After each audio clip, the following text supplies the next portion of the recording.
Cardona López, residente de primer año de pediatría.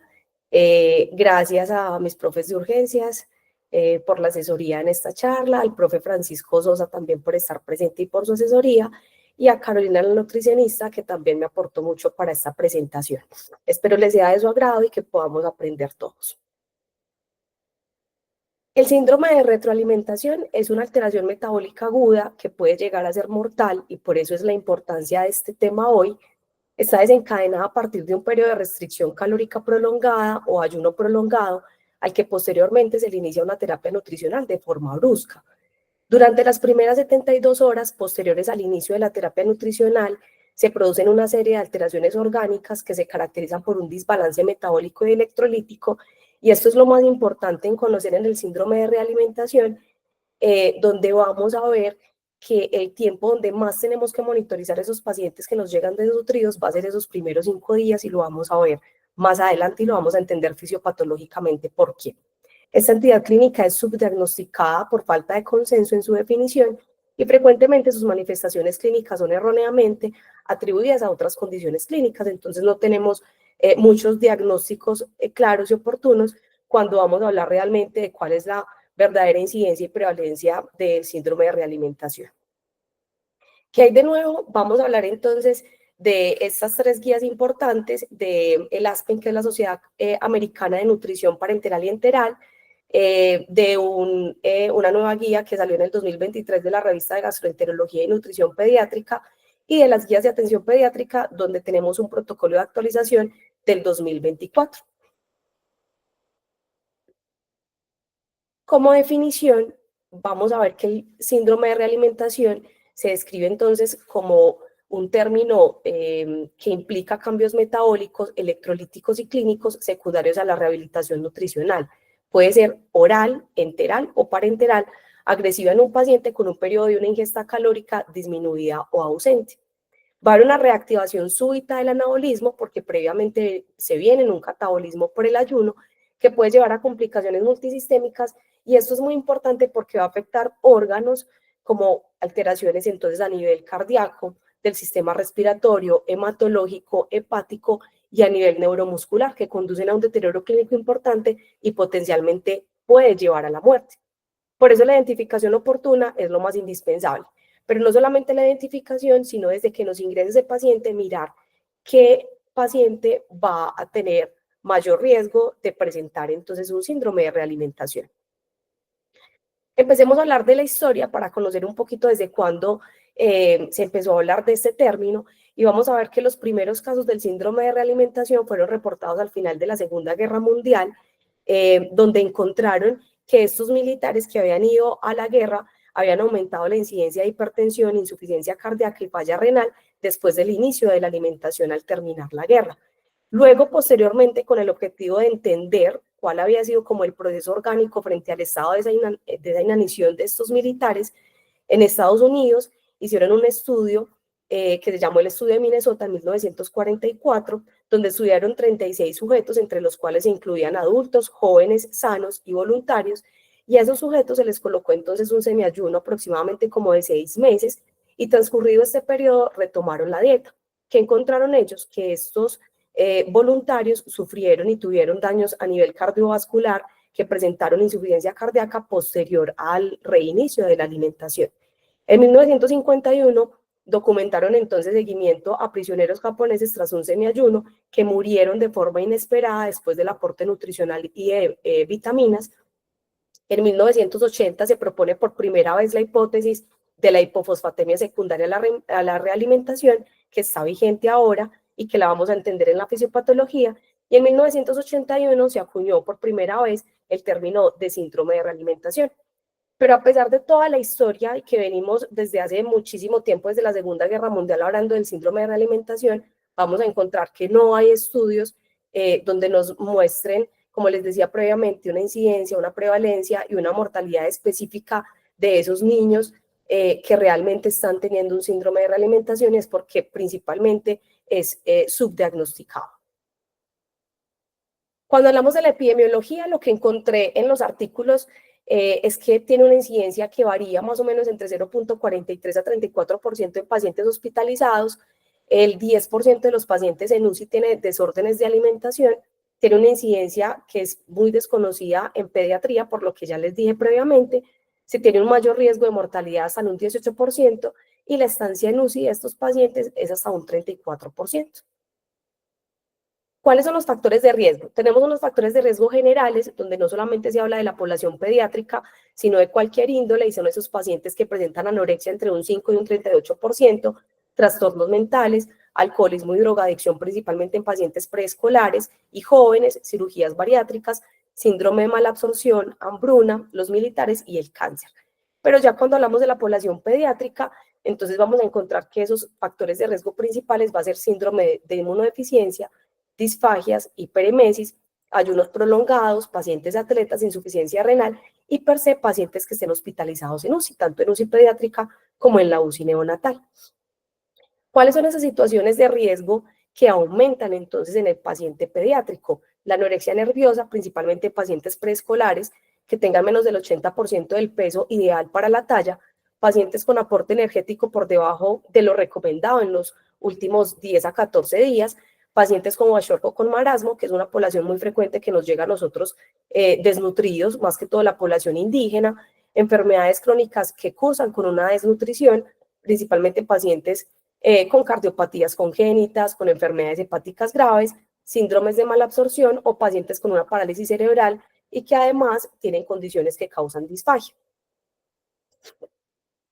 Vamos a empezar a hablar de la fisiopatología y esto es muy importante para entender por qué tenemos que prestarle tanta atención a estos pacientes en estos primeros 5 días. Y lo primero que tenemos que entender es qué pasa con el ayuno fisiopatológicamente y luego qué va a pasar cuando ya tenemos entonces el inicio de la alimentación.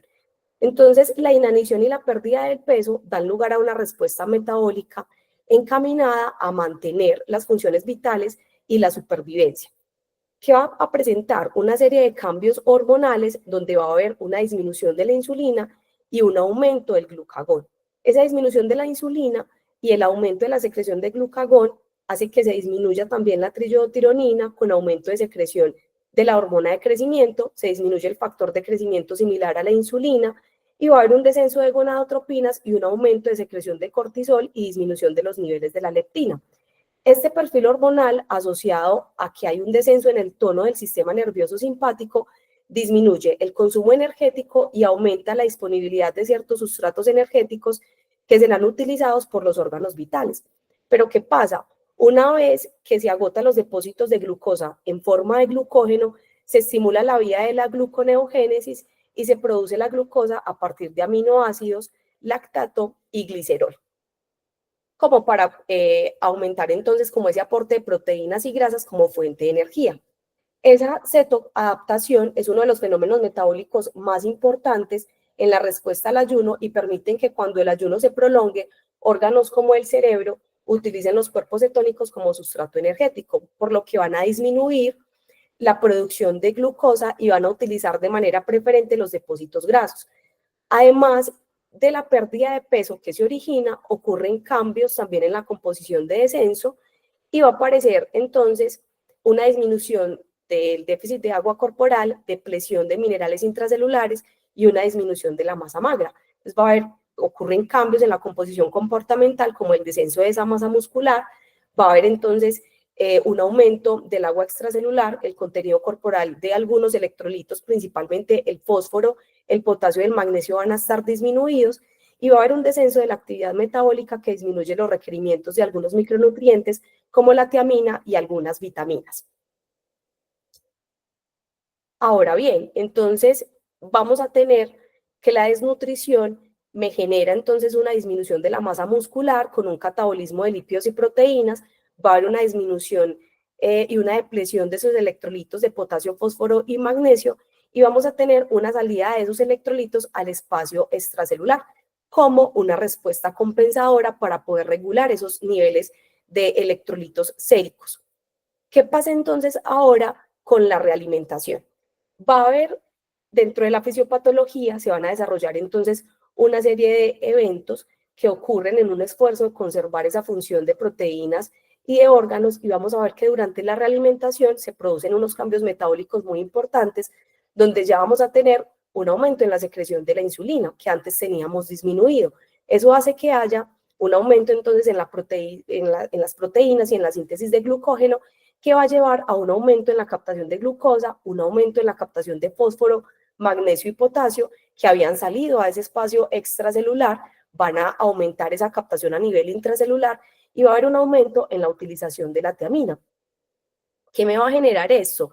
Una hipofosfatemia, hipocalemia, hipomagnesemia, déficit de tiamina y una retención de agua. Y todo esto nos va a explicar fisiopatológicamente lo que pasa en nuestros niños. Cuando hablamos de la fisiología del hambre, entonces, como les dije anteriormente, se van a desarrollar unos eventos que ocurren en el esfuerzo para conservar la función de proteínas y los órganos. Ahí vamos a tener entonces que la inanición, lo que hace el cuerpo es compensar la falta de energía mediante cambios en el metabolismo y la regulación hormonal. Con el catabolismo va a haber un cambio del metabolismo de carbohidratos al catabolismo de grasas y proteínas, que proporciona glucosa y cetonas como fuente de energía. Va a haber una pérdida de la masa corporal magra que afecta a los órganos principales como el corazón, pulmones, intestino, hígado y riñón. Y en consecuencia de esto, lo que hace el cuerpo para tratar de compensar todo este anabolismo que está pasando después de un catabolismo extremo va a ser bradicardia, hipotensión e hipotermia. Entonces, a nivel cardíaco, podemos encontrar que los pacientes presentan mala contractilidad o alteración de la contractilidad, disminución del gasto cardíaco. A nivel hepático va a haber una disminución de la síntesis de proteínas. A nivel intestinal vamos a tener una alteración de esa motilidad y absorción intestinal. A nivel renal, pérdida de la capacidad de concentración de la orina, alteración hidroelectrolítica, como lo acabamos de explicar, y va a haber una disminución de la secreción y de la tasa metabólica de insulina. Este gráfico entonces es importante porque nos resume todo lo que ya dijimos previamente de la fisiopatología, qué pasa específicamente cuando tenemos ayuno. Lo más importante para recordar es que se disminuyen entonces los niveles de insulina, se aumentan los niveles de glucagón, va a haber una glucogenólisis, una gluconeogénesis con una proteólisis a nivel muscular, lipólisis, y eso hace que haya un agotamiento corporal del fosfato, del magnesio y el potasio. Cuando ya se empieza la realimentación, el paciente va a presentar entonces un aumento de la insulina porque ya tenemos sustratos de carbohidratos, se disminuye el glucagón, va a haber una síntesis de glucógeno, lipogénesis y síntesis de proteínas, eso hace que se aumente la glucólisis, que se aumente las necesidades de tiamina, pero por ende va a generar una retención de agua y de sodio con sobrecarga de volumen, un desplazamiento del fosfato, del magnesio y del potasio del compartimiento intracelular, y eso me lleva al trastorno hidroelectrolítico que ya hablamos previamente, hipofosfatemia, hipomagnesemia e hipopotasemia. ¿Cuáles son entonces los síntomas a los que me puede llevar ese síndrome de realimentación? Entonces, a nivel pulmonar, el paciente puede presentar una disfunción respiratoria, puede presentar disnea, puede presentar una falla respiratoria aguda. A nivel cerebral puede presentar convulsiones, encefalopatía, delirio, desorientación y el síndrome de Wernicke-Korsakoff, que es muy importante por déficit de tiamina. A nivel muscular, tetania, rhabdomiólisis, temblor. Cardíaco pueden haber alteraciones cardíacas, hipotensión y shock. Y a nivel oftalmológico podemos presentar una oftalmoplegia horizontal o nistagmus. Vamos a hablar entonces de los criterios del consenso del ASPEN, que como ya lo dije previamente, la Sociedad Americana de Nutrición Parenteral y Enteral, y esto es muy importante porque la identificación de los pacientes en riesgo es el primer paso para la prevención del síndrome de realimentación. Entonces, estas guías nos lo clasifican como riesgo leve, moderado y significativo. Y obviamente eso nos va a prender la alarma para mirar qué paciente debo estar mucho más pendiente. Obviamente estos pacientes siempre tenemos que monitorizarlos constantemente y obviamente con equipo multidisciplinario, pero lo más importante es poder saber qué riesgo tiene ese paciente. Podemos tener un riesgo leve, riesgo moderado y riesgo significativo, y las puntuaciones no lo van a dar. De acuerdo a la puntuación de desviación estándar del peso, donde vamos a hablar entonces de que el riesgo leve va a ser una puntuación del peso de -1 a -0.1, en el moderado de -2 a -2.9 y en el severo -3 desviación estándar. También vamos a hablar de la pérdida de peso que se ha obtenido. Entonces, si tenemos el riesgo leve, cuando tenemos menos del 75% de la norma para el aumento de peso esperado en esos 3 a 5 días, el riesgo moderado cuando han aumentado menos del 50% del peso esperado entre esos 5 a 7 días consecutivos, y en el riesgo significativo cuando tenemos un aumento de pérdida de peso de menos del 25% esperado en esos primeros 10 días. También lo vamos a clasificar en leve, moderado, severo de acuerdo a ese trastorno electrolítico que tengamos, si el trastorno es ligeramente anormal o disminuido, si es moderadamente significativo y si ya tenemos entonces un trastorno hidroelectrolítico severo, a las comorbilidades que presente ese paciente y a la pérdida de grasa subcutánea. Entonces, de acuerdo a todo esto, vamos a clasificar el paciente de acuerdo al riesgo que presente. Como ya hablamos en la parte de la fisiopatología, es muy importante siempre monitorizar entonces los electrolitos y qué pasa entonces con ellos. Vamos a hablar un poco de cada uno de ellos para tener en cuenta qué tenemos que monitorizar y por qué es importante. Cuando hablamos entonces del sodio, sabemos que si tenemos un exceso y una hipernatremia en esos pacientes que nos llegan muchas veces deshidratados con hipernatremias severas, pues eso obviamente va a hacer que tenga mayor retención de volumen, una expansión de líquidos a nivel extracelular con sobrecarga de volumen que puede llevar a un edema pulmonar y puede presentar entonces, por ende, un compromiso a nivel cardíaco. Si tenemos un paciente que nos llegue con una deficiencia, lo normal es que por su deshidratación pues vayan a presentar hipernatremia, pero como lo dije anteriormente en la fisiopatología, estos pacientes presentan muchos trastornos hidroelectrolíticos, van a presentar entonces también ese déficit de sodio, a un empeoramiento de la deshidratación, anorexia, vómito y pueden llegar a convulsiones cuando tenemos una hiponatremia severa. El fósforo, ¿por qué es importante en nuestro cuerpo? Uno, porque tiene que ver con la parte del metabolismo energético, con la síntesis de nucleótidos, la función de la membrana celular, la activación enzimática, la regulación de la hemoglobina y reparación del ADN y el ARN. Entonces, cuando hablamos del síndrome de realimentación, lo que hace el cuerpo es tratar de regular esos niveles de fósforo cuando se tiene un aumento de la absorción de la insulina, una vez se empieza toda la parte de la nutrición y va a haber una caída rápida de ese fósforo sérico. ¿Qué pasa entonces en el cuerpo cuando tenemos una hipofosfatemia? Entonces, cuando tenemos características o las características del síndrome de realimentación es que podemos tener una caída rápida de ese fósforo, no siempre en todos los pacientes está presente, pero se va a generar una alteración de esas vías celulares por alteración del transporte y producción de energía. Los reservorios endógenos del fósforo van a ser los músculos y el hueso principalmente, y vamos a encontrar que tenemos que tener en cuenta, de acuerdo a esa medición del fósforo, si tenemos una hipofosfatemia que puede ser leve, moderada o severa. Si es leve, cuando tenemos un fósforo por encima de 2.3, si es moderada de 1.5 a 2 y si es severa, menor de 1.5. Todos los síntomas clínicos que ya vamos a ver que pasan con la hipofosfatemia se presentan principalmente en pacientes que tenemos los niveles de fósforo por debajo de 1.5.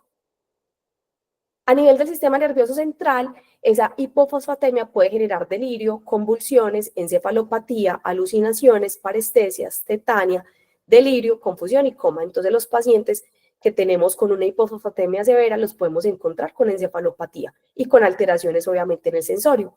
¿Eso qué hace? Que se altere, obviamente, y que se presente una hipoxia a nivel tisular por esa depresión de fósforo que tenemos.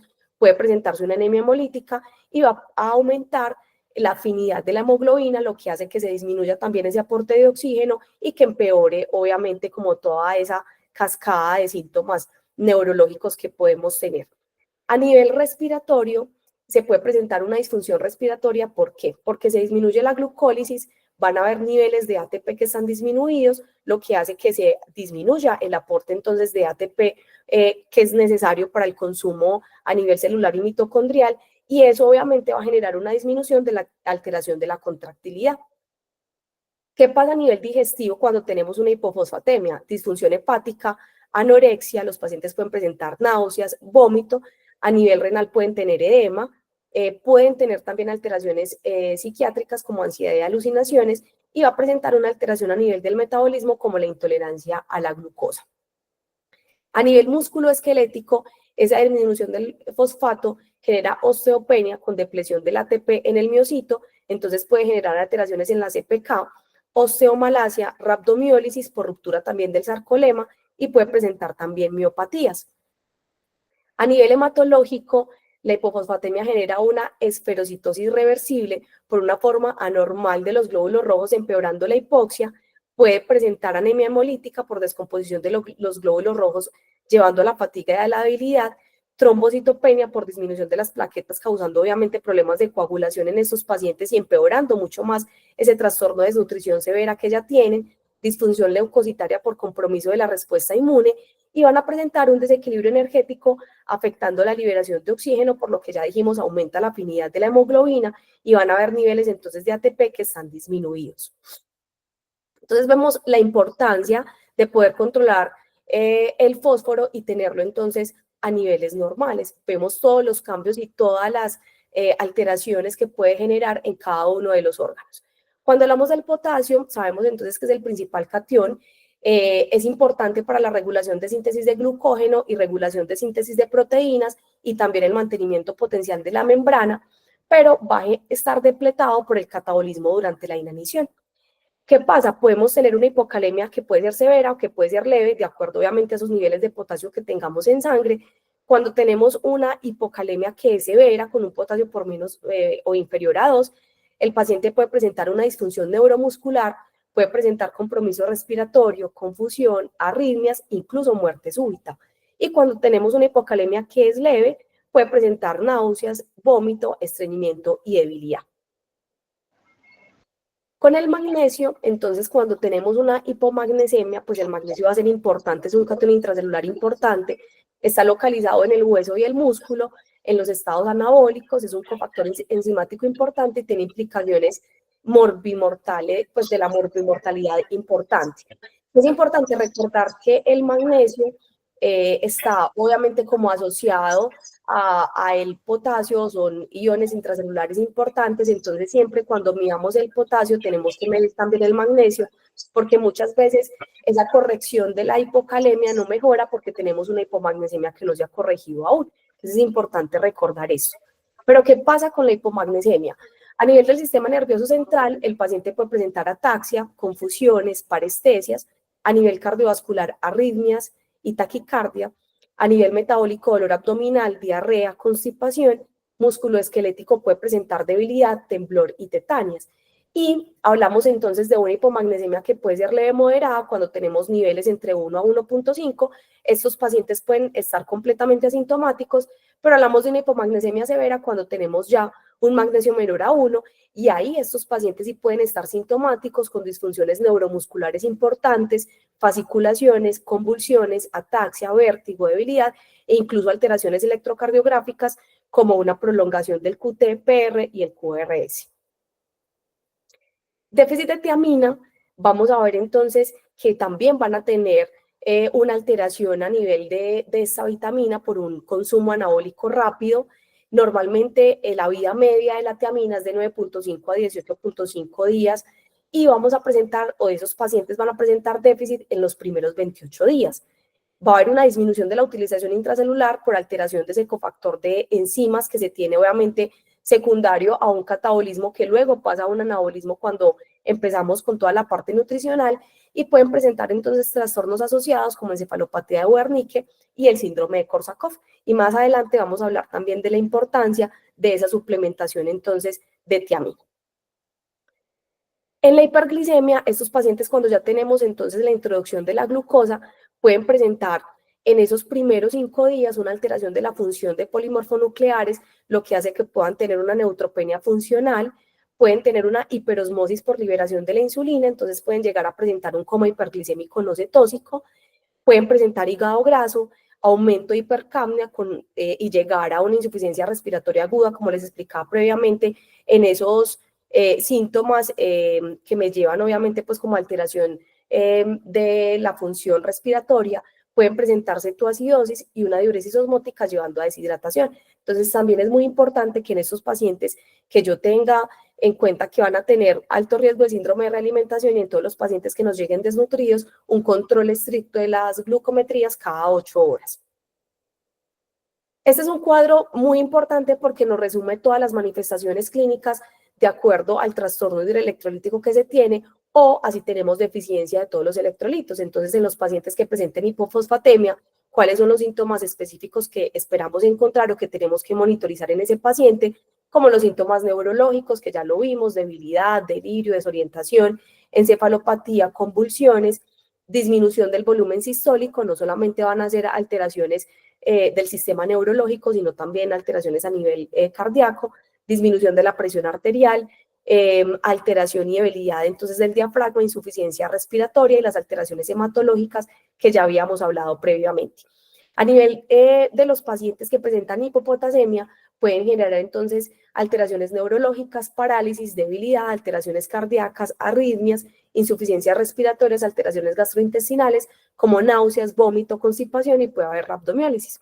Hipomagnesemia, debilidad, temblor, espasmos musculares, tetania, convulsiones, coma, alteraciones cardíacas, gastrointestinales, deficiencia de la tiamina, encefalopatía, como lo dije previamente, nistagmus, demencia, el síndrome de Wernicke y la psicosis de Kornakov, y a nivel de sodio, principalmente por retención de sodio y por hipernatremia que presentan por deshidratación, sobrecarga de líquidos, edema pulmonar y descompensación cardíaca. Entonces son muchas las cosas, como podemos ver, que tenemos que monitorizar en estos pacientes. Cuando hablamos del diagnóstico y de la monitorización, entonces no existe una definición común, por eso muchas veces hay retraso en el diagnóstico de este síndrome de realimentación. Recordar, y es muy importante, que la hipofosfatemia es el marcador principal, entonces siempre tenemos que estar muy pendientes de cómo está este electrolito, monitorizar los electrolitos, y ya vamos a mirar cada cuánto se debe monitorizar de acuerdo a los días en los que nos encontremos de ese aporte nutricional del paciente. Y si siempre, pues cuando tengamos una alta sospecha, de tener la nutrición. La vigilancia de sus pacientes debe ser en unidad de alta dependencia.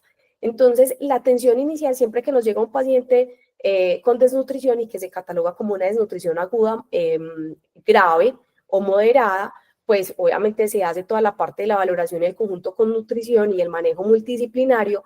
Y para recordar, sabemos que hay unas fases entonces del inicio del tratamiento de esos pacientes, donde vamos a empezar con una fase de estabilización, luego con una fase de transición y por último con una fase ya como de rehabilitación.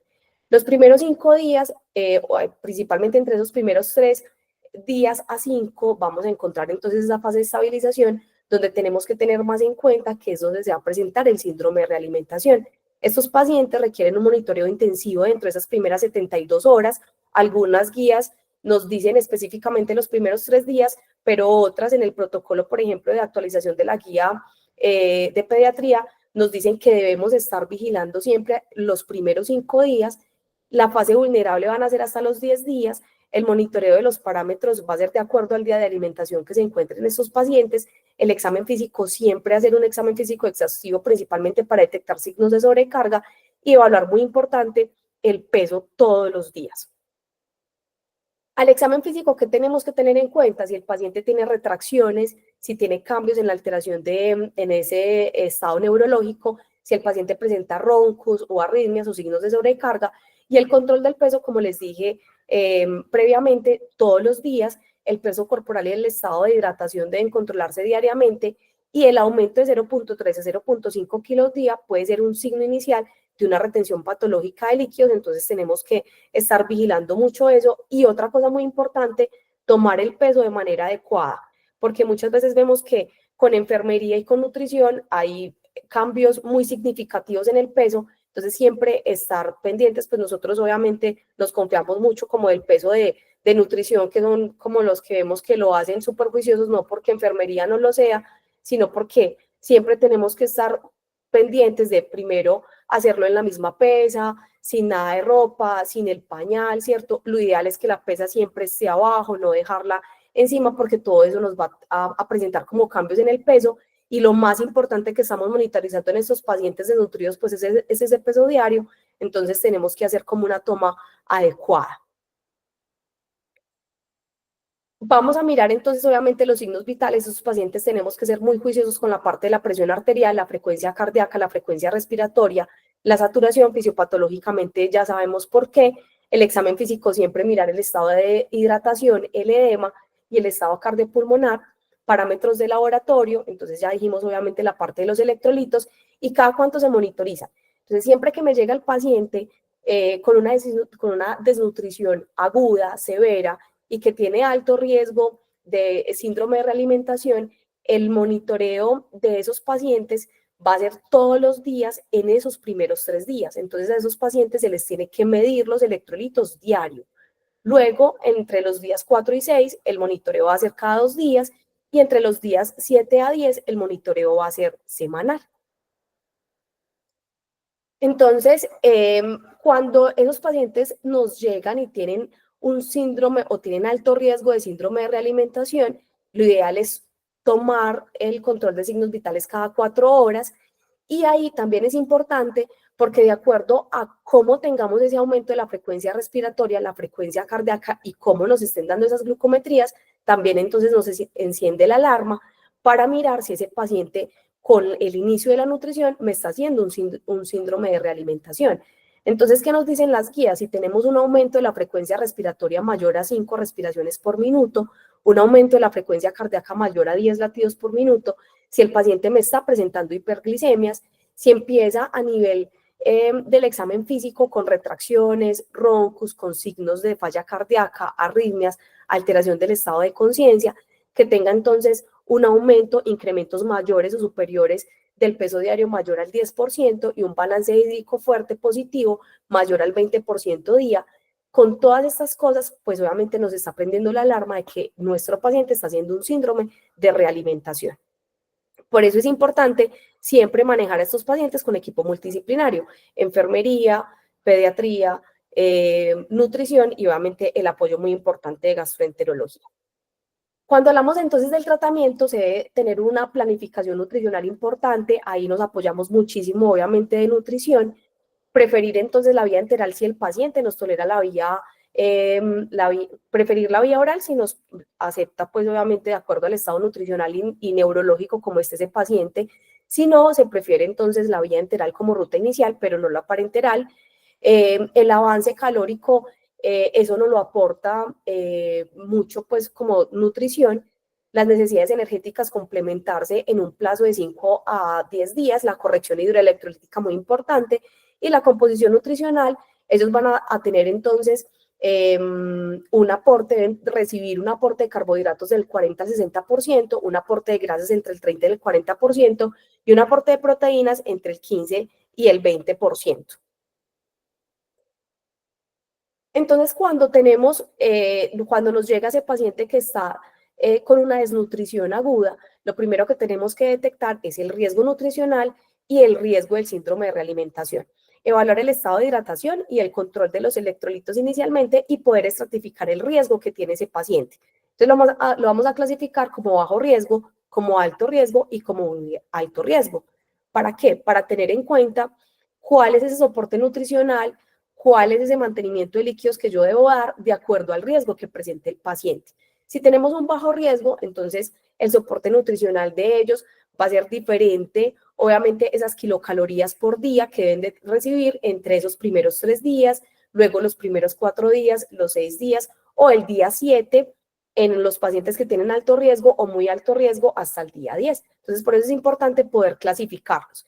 El mantenimiento de líquidos, la restricción de sodio en ellos, la tiamina, que con la tiamina, como ya dijimos, fisiopatológica es muy importante porque ellos presentan una depresión y vamos a ver que indiscutiblemente, así lo clasifiquemos como un bajo riesgo, alto riesgo y muy alto riesgo, esos pacientes deben tener aporte de tiamina.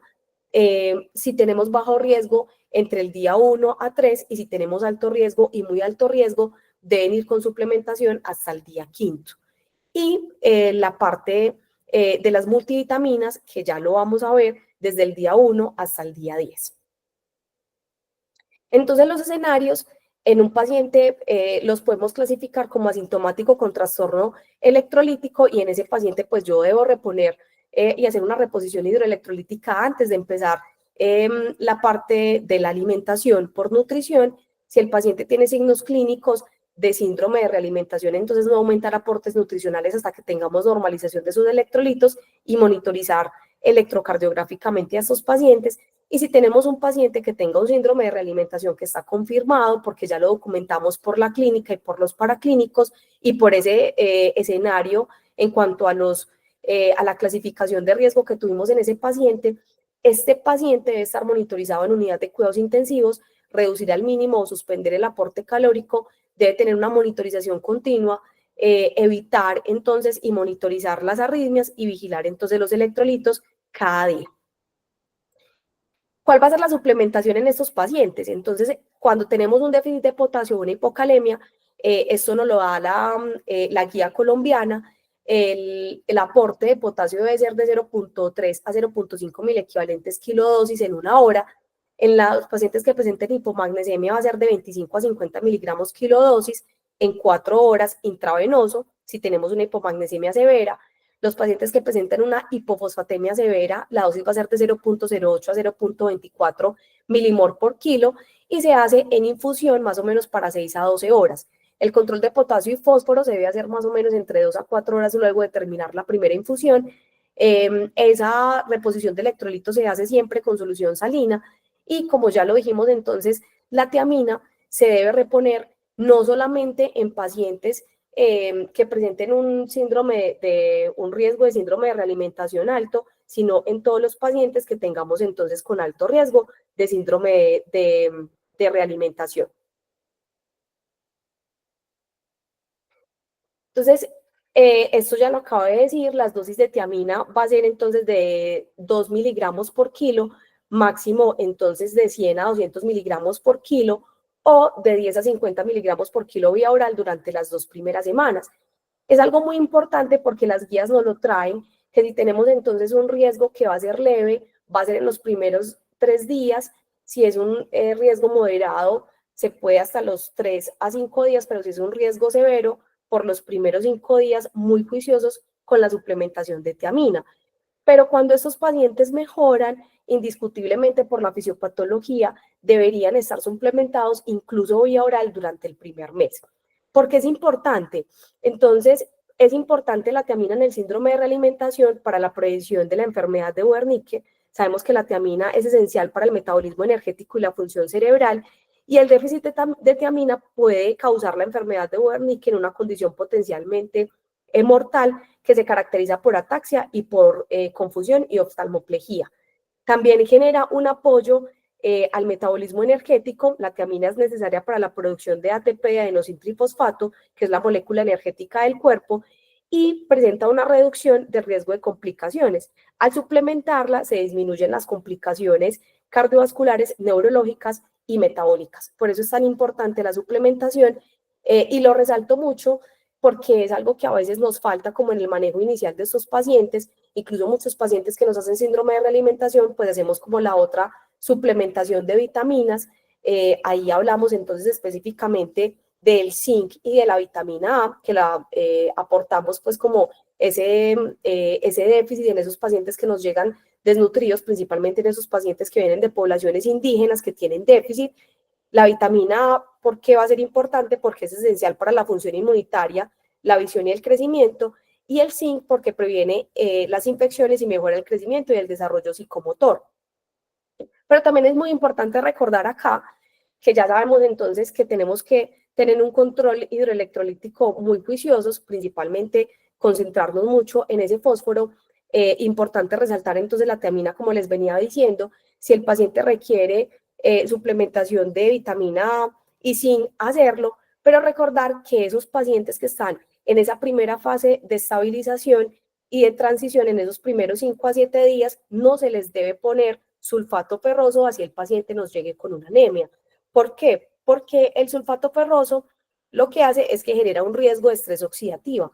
La desnutrición ya per se genera o aumenta pues como ese riesgo de estrés oxidativo en un sistema inmunitario que ya está comprometido, y eso lo que hace es que me aumente el riesgo de infecciones gastrointestinales. Entonces recordar que ningún paciente en esos primeros 5 a 7 días debe estar suplementado con sulfato ferroso. Cuando hablamos entonces del manejo pediátrico, este va a ser como el resumen, entonces medir obviamente los electrolitos diarios, la reposición de electrolitos si tenemos una alteración, monitorización cada 12 horas si estamos hablando de un paciente que tenga un síndrome de realimentación severo, y el objetivo obviamente es aumentar, pues iniciar la alimentación gradual, empezar entonces con reposición de 4 a 6 miligramos por kilo minuto, un aumento gradual de 1 a 2 miligramos por kilo minuto por día, Como ya lo dije previamente, nutrición nos apoya muchísimo pues con esto y son los que hacen como toda la parte del balance nutricional diario y qué le tienen que aportar por día, alcanzar entonces un máximo de 14 a 18 miligramos por kilo minuto, y el ajuste en el descenso nos lo va a dar ese monitoreo electrolítico que tengamos. Entonces se debe reducir la ingesta a un 50% si tenemos entonces un trastorno hidroelectrolítico. Debemos entonces ajustar pues como esa cantidad de nutrición que se está dando por día. Y el aumento por estabilización, entonces aumentar la ingesta en un 30% cada 24 a 48 horas si se estabiliza. Cuando hablamos entonces ya del manejo de los adolescentes, realmente es igual, acá lo único que cambia es como el inicio del aporte calórico, pues ellos van a comenzar la ingesta calórica más o menos entre 10 a 20 kilocalorías por kilo. Obviamente esto depende del peso del paciente y como ya lo dije anteriormente, pues nos apoyamos siempre de nutrición. Pero realmente pues el manejo del adolescente, lo que tiene que ver con la parte de la monitoría de electrolitos y el suplemento multivitamínico es igual que la población lactante, escolar y preescolar. Con la restricción de líquidos, acá lo que se pretende es favorecer un balance hídrico neutro y vigilar, obviamente, esa función renal. Entonces, lo que tenemos que aportar son las necesidades de líquidos de mantenimiento y vigilar entonces también como esa densidad calórica inferior a 1 kilocalorías por cc, para que no tengamos entonces un desbalance y el paciente no nos vaya a hacer una retención de líquidos y nos lleve obviamente a mayor descompensación y a una falla cardíaca. Y como conclusiones entonces, vamos a ver que el abordaje del paciente con desnutrición, con una ingesta reducida o restringida, en un estado crítico debe incluir la valoración del riesgo del síndrome de realimentación, ya que como lo dije previamente, la prevención y el manejo oportuno requieren un alto índice de sospecha. El síndrome de realimentación es el resultado de una alimentación enteral o parenteral agresiva de un paciente que está desnutrido. Se trata de una patología relativamente nueva. Cuando hablamos como del diagnóstico y de poder llegar a detectarla, pero vamos a ver que como lo dije en la historia, se está hablando de síndrome de realimentación desde hace muchos años, sino que sigue siendo subdiagnosticado y a veces asumimos que todo lo que le está pasando al paciente desnutrido es más porque muchas veces nos llega no solamente con desnutrición, sino que también nos llegan sépticos, nos llegan con una EA de alto débito y todos esos trastornos hidroelectrolíticos lo asumimos más a ese otro componente que está presentando el paciente y no a que realmente nos demos cuenta que está haciendo un síndrome de realimentación. Por eso es tan subdiagnosticado. Tiene una escasa evidencia, especialmente en la población pediátrica. Existen muchos documentos que pretenden guiar pues como nuestro actuar médico, pero vamos a encontrar que es difícil a veces como el consenso de actualizaciones donde realmente nos muestren cuál es la incidencia, la prevalencia y la mortalidad de esos pacientes y qué tanta prevalencia e incidencia tenemos en síndrome de realimentación. Y es una complicación que no es tan infrecuente, que probablemente es subestimada por una clínica en específica, como les dije previamente. Muchas veces nos concentramos más en esos pacientes desnutridos que nos llegan sépticos y que nos llegan deshidratados y con trastornos hidroelectrolíticos, que los asumimos más a eso y a no a que realmente todos esos trastornos hidroelectrolíticos se estén presentando por un síndrome de realimentación. Eso es lo que les tenía para hoy. Muchísimas gracias y quedo atenta a cualquier pregunta y a cualquier inquietud. Gracias, Nati. Felicitaciones pues por esa presentación. Es una presentación que está muy completa. Quisimos traerla a revisión para este tema de urgencias, porque recientemente tuvimos un caso de una sospecha de un síndrome de realimentación y queríamos como aclarar varios puntos. Bueno, vamos a proceder con las preguntas. El doctor Byron tiene la mano levantada. Adelante, doctor.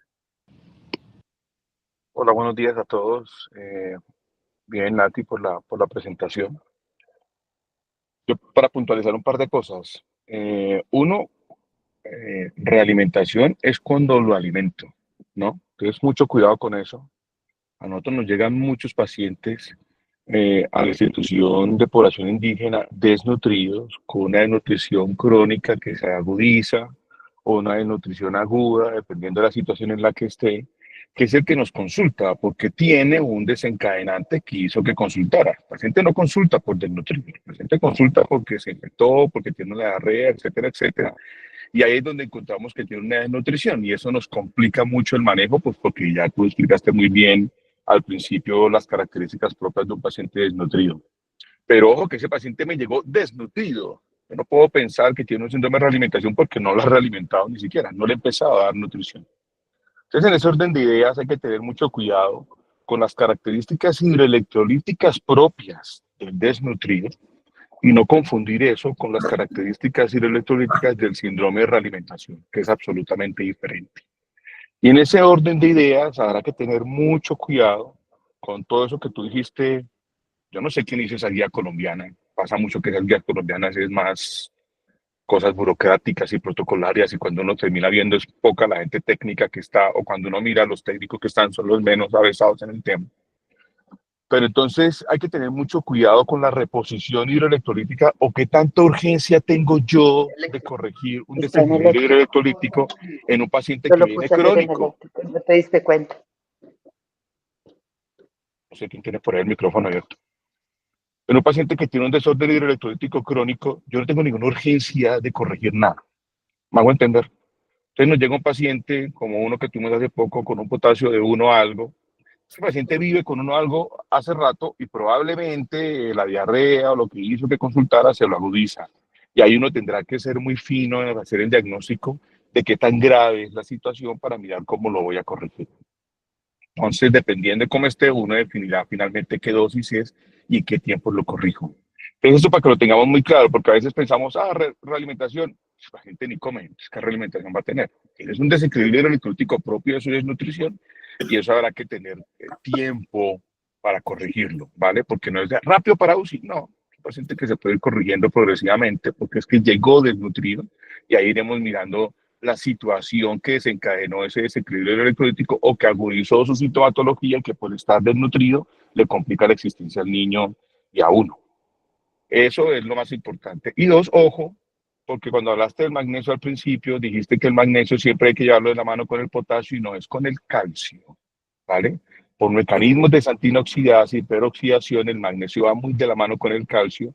Yo no puedo pretender que un paciente que tiene síntomas reales de una hipocalcemia grave me corrija si el magnesio está mal. Entonces uno siempre tiene que ir de la mano el calcio y el magnesio y corregirlos porque yo puedo tener una hipocalcemia e intentar corregirla progresivamente, pero si mis niveles de magnesio están por debajo de 2, no voy a lograr absolutamente nada. Entonces es el calcio, no el potasio, para tener mucho cuidado con eso. Y Listo, ya al profe. final, que esto obviamente es una revisión académica y es para aprendizaje de todos, una vez más, ojo con los tiempos. Es un tema que es denso, pero si uno aprende a manejarlo bien y a sintetizarlo, a pesar de que es muy largo porque hay que hablar de 20 millones y de las vitaminas y tal, 49 minutos de conferencia es bastante. Entonces, eso es para todos. Recuerden el tiempo en este tipo de reuniones, ¿vale? Y muchas gracias por la invitación. Gracias, doctor. Bueno, ¿alguna otra persona tiene alguna otra pregunta o aporte para hacerle a Natalia?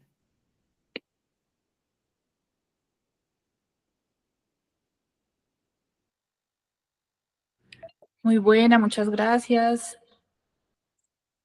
Profe, Nati, felicitaciones, lo hiciste bien con las correcciones pues que te dijo el doctor Byron, son importantes y siempre tener en cuenta, a nosotros nos da mucho pesar sangrar a los niños, pero cuando ya se inicia el protocolo de desnutrición en estos chiquis es supremamente importante, sobre todo en aquellos con factores de riesgo, como tú lo dijiste, tener en cuenta que los electrolitos van a ser muy importantes las primeras 72 horas donde es el mayor riesgo. Entonces acá, si bien tratamos de ser menos invasivos, sangrar menos, es muy importante tener en cuenta que estos chiquis, el control electrolítico diario sí es importante en esas primeras 72 horas desde que se inicie el protocolo.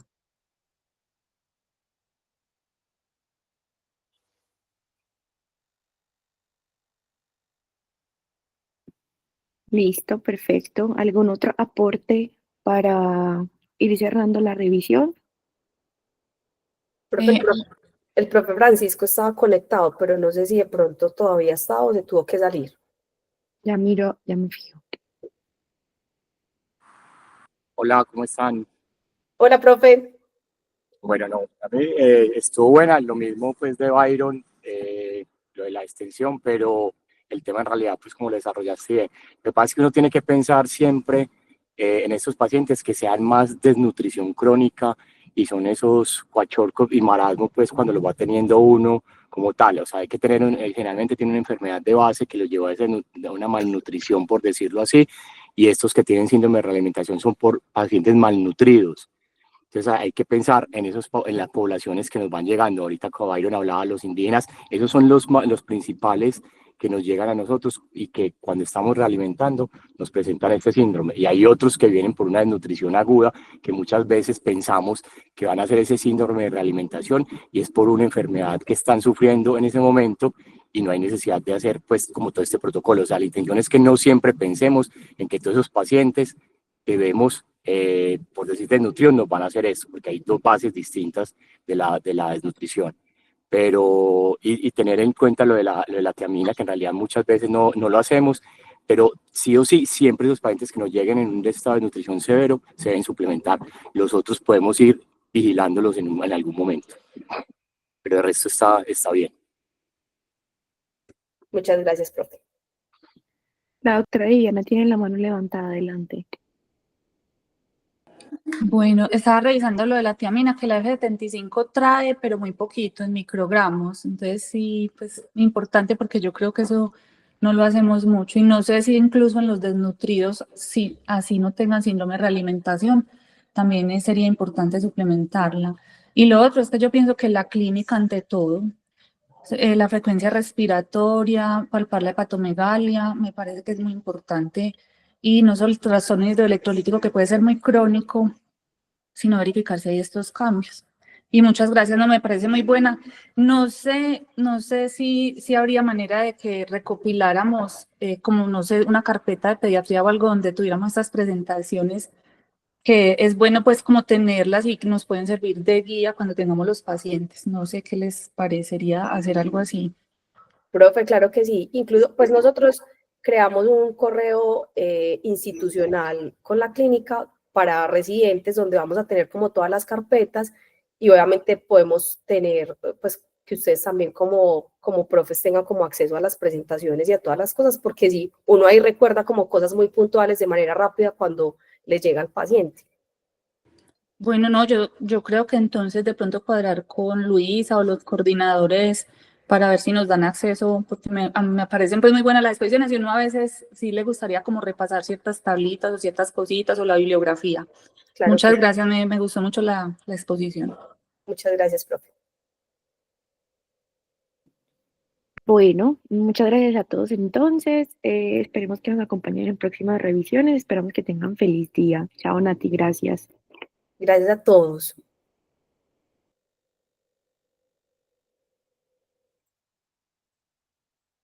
Feliz día.